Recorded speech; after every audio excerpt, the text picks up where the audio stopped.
So, every week we try to do some exclusive bonus content for subscribers of our YouTube channel. So you will get extra value for being a subscriber. And we sit around and we talk about what would be a good subject to cover for bonus content.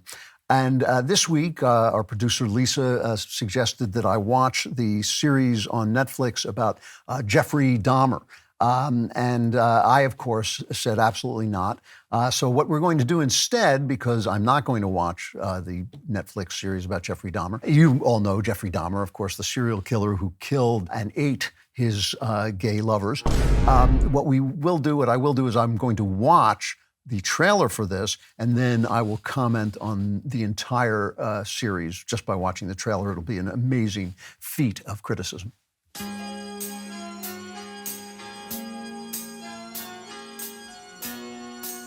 Here we are. Home sweet home. I love you so. I want you to know. Oh, what is that smell? Gonna miss your love the minute you walk out that door. So please don't go.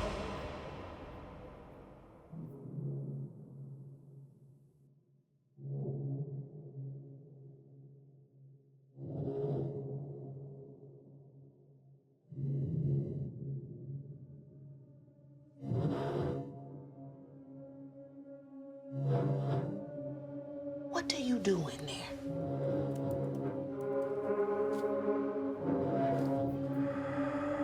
The smells? Power tools going all hours of the night? I hear screaming coming from your apartment.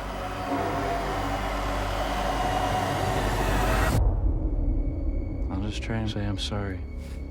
She gonna open your gift?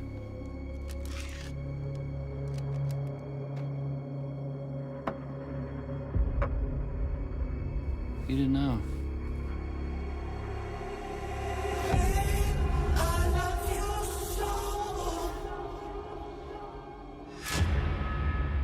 I don't know what's in that. I want you to know. It's just meat. I'm not eating that. Try to do a nice thing, you know? You're just like my mom. Counting on me when I ain't done nothing wrong. I called you for months. And it's too late. Y'all came too late.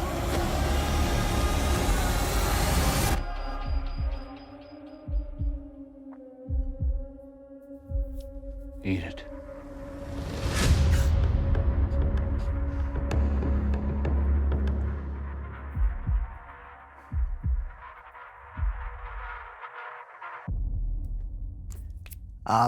I did notice at the very end that Molly Ringwald is in this. I have to say I was so in love with Molly Ringwald when she was in those old pictures about like Pretty in Pink, I guess.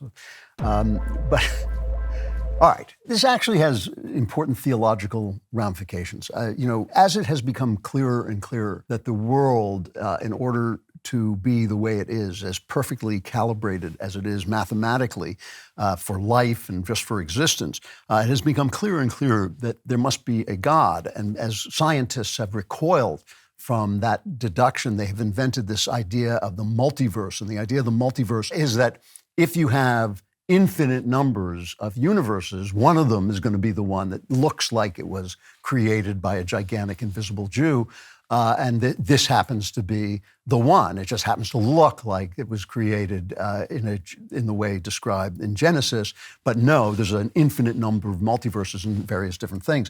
And the reason this is important is because this disproves that, because there is actually no iteration of the multiverse in which I watched this movie. We did a total fact check. We went through all the multiverses, and there are some universes in which, for instance, I have a beer belly and I just sit around watching old reruns of the Andy Griffith Show. But that's it. That's as far as we could get. There's not a single iteration of the multiverse in which I watch a series about a gay guy who tortures his lovers and then kills them and then eats their bodies. No universe exists in which I am going to watch this thing. Added to the fact that this is it was created by a guy named Ryan Murphy, who not only created Glee, and there's also no universe in which I watch Glee, but he also created American Horror Story, which is something that I genuinely, it's not that I dislike it, I disdain it. It is a horror television show in which he throws in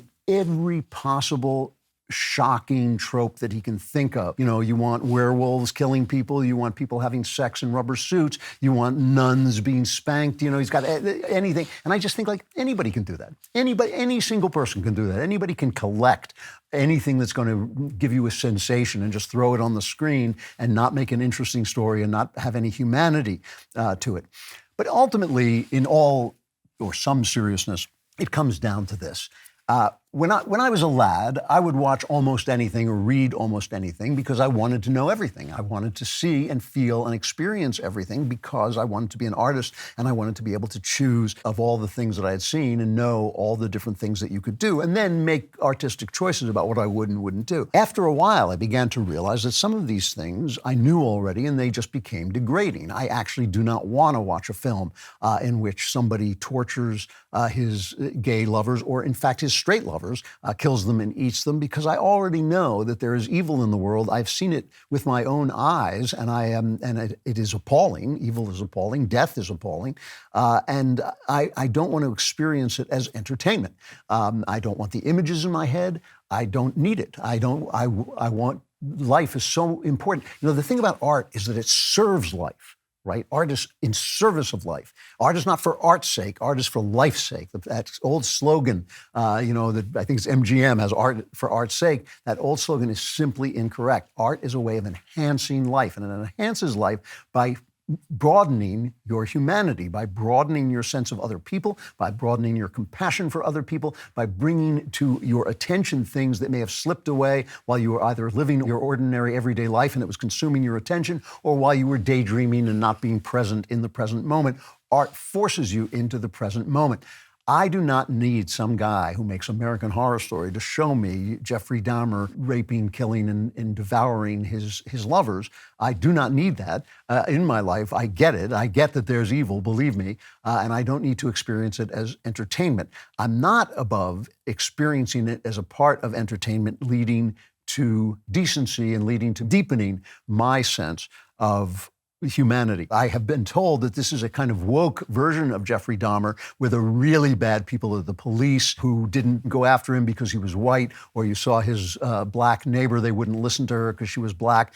Listen, the police deal with all kinds of people, and they know who to listen to and they know who not to listen to. This was so extraordinary and so awful. They probably just couldn't believe it was happening, and maybe they were incompetent cops. I don't know. But if they're going to generalize about police, if they're going to generalize about white people, if they're going to generalize about black people, then we would start to generalize about gay people and say, oh, well, this must be about gay people who eat and kill people. In fact, when they put this, Netflix put it under the list of LGBT movies, gay people got upset, and I don't blame them because this guy is obviously not representative of anybody but evil people. That's who he's representative of. Absolutely unnecessary for me to see this. No universe in which I'm watching this movie.